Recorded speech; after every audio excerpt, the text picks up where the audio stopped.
Hello dear students, how are you? I hope that you all have been doing well about your studies, especially with the help of English classes Sanjeev Goswami.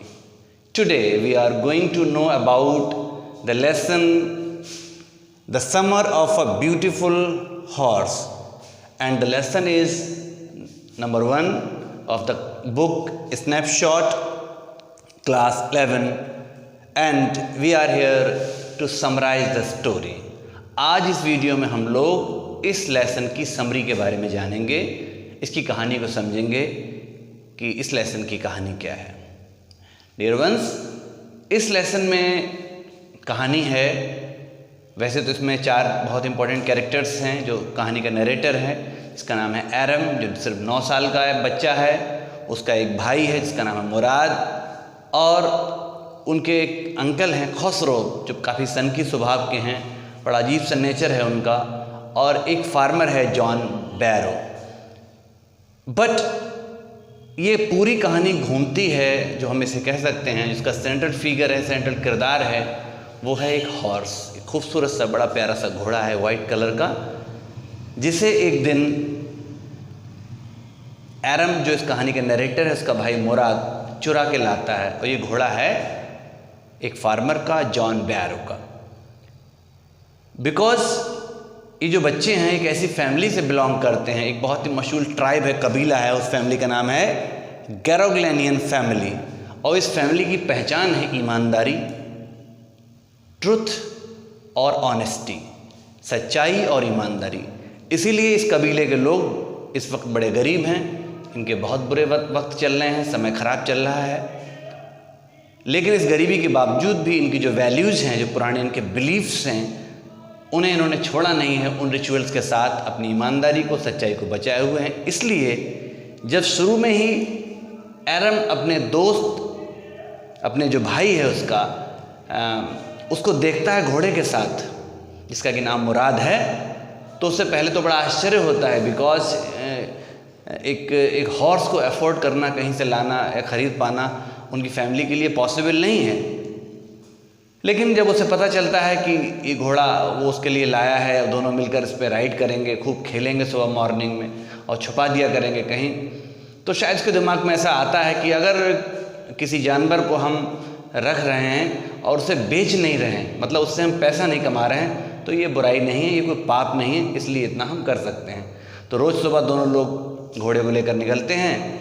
मुराद, जो कि बहुत अच्छी तरह से घोड़ा को ride कर लेता है, वो खूब घूमता है, लेकिन जब नंबर एरम का आता है तो घोड़ा उसे पता नहीं कहाँ कहाँ दौड़ाता है, गिराता है रोज़, और वो अच्छे तरीके से राइड नहीं कर पाता। लेकिन फिर भी वो बड़ा एंजॉय करता है इस सब के लिए। काफ़ी दिनों तक ऐसा चलता रहता है कि वो लोग रोज़ सुबह मॉर्निंग में निकल जाते हैं, फिर घोड़े को छुपा देते हैं, लेकिन ये बात किसी और को पता नहीं चलती है। ऐसे करते करते काफ़ी लंबा टाइम बीत जाता है, लगभग 1 महीना बीत जाता है।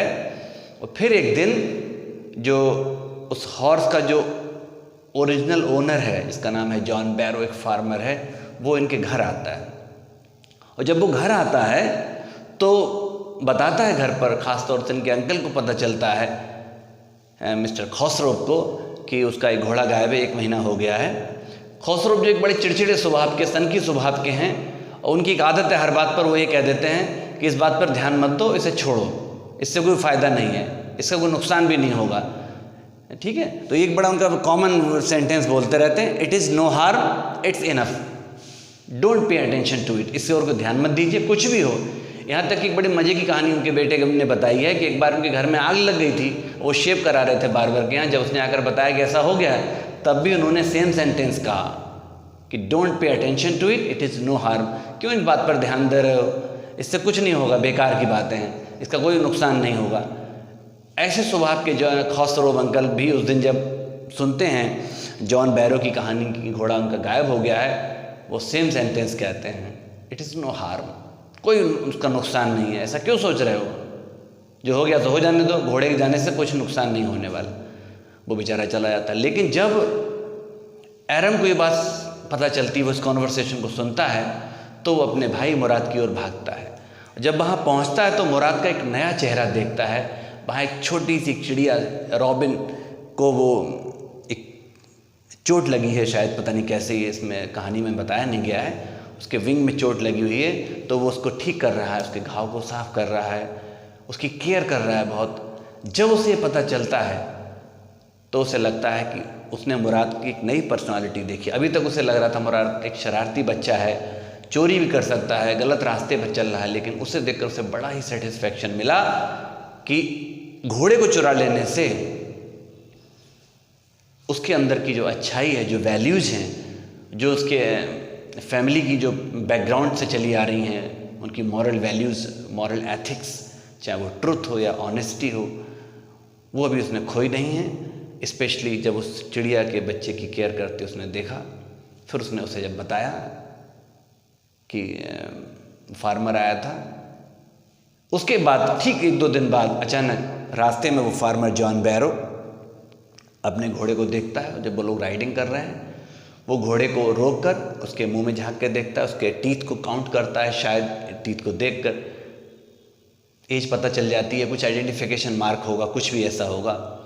वो अपने घोड़े को पहचान लेता, लेकिन वो कुछ कहता नहीं। इतना ज़रूर कहता है, जो बहुत चुभने वाली बात होती है, कि काश मुझे ऐसा पता होता कि ऐसा हो सकता है, तो लेकिन मुझे ऐसा विश्वास नहीं कि जिस फैमिली से तुम लोग जुड़े हुए हो, जिस फैमिली तुम्हारी पहचान है, मुझे लग नहीं रहा है कि तुम लोगों को घोड़ा चुराना चाहिए था, या तुम लोग घोड़ा चुरा भी सकते हो। ये बात दोनों को बहुत अखरती है। अगले ही सुबह वो दोनों लोग जाकर उसके फार्म पर जाकर घोड़े को वहाँ बांध आते हैं। उसके बाद जॉन बैरो, बड़ी इंटरेस्टिंग चीज़ है, लौट कर अपने घोड़े के साथ उनके घर पर आता है, उनकी मदर को बताता है, उनकी फैमिली को बताता है कि घोड़ा पहले से बहुत अच्छा है, हेल्दी भी हो गया है, और अपने घोड़े को पाकर वो बहुत खुश है। और इस तरह से कहानी एंड होती है बड़ी इंटरेस्टिंग मोड पर, जिससे हमें पता चलता है कि 2 बच्चे सिर्फ शरारत कर रहे हैं, खेल खेल में ऐसा किया उन्होंने, उनके मन में कोई बुराई नहीं है, वो चोर नहीं है, वो गलती कर रहे हैं लेकिन कोई बहुत बड़ा जुर्म या गुनाह नहीं कर रहे हैं। उनकी अंतरात्मा अभी भी जिंदा है, और अपने परिवार की जो वैल्यूज़ हैं, चाहे वो ट्रुथ हो या ऑनेस्टी हो, वो अभी भी उनके अंदर बरकरार हैं। और इस तरीके से ये कहानी ख़त्म होती है। कहानी आपको कैसी लगी कमेंट बॉक्स में ज़रूर बताइएगा। अच्छा लगा हो तो लाइक ज़रूर करें। अगले वीडियो में हम इसके शॉर्ट क्वेश्चन के बारे में बताएंगे। Thank you, have a good day.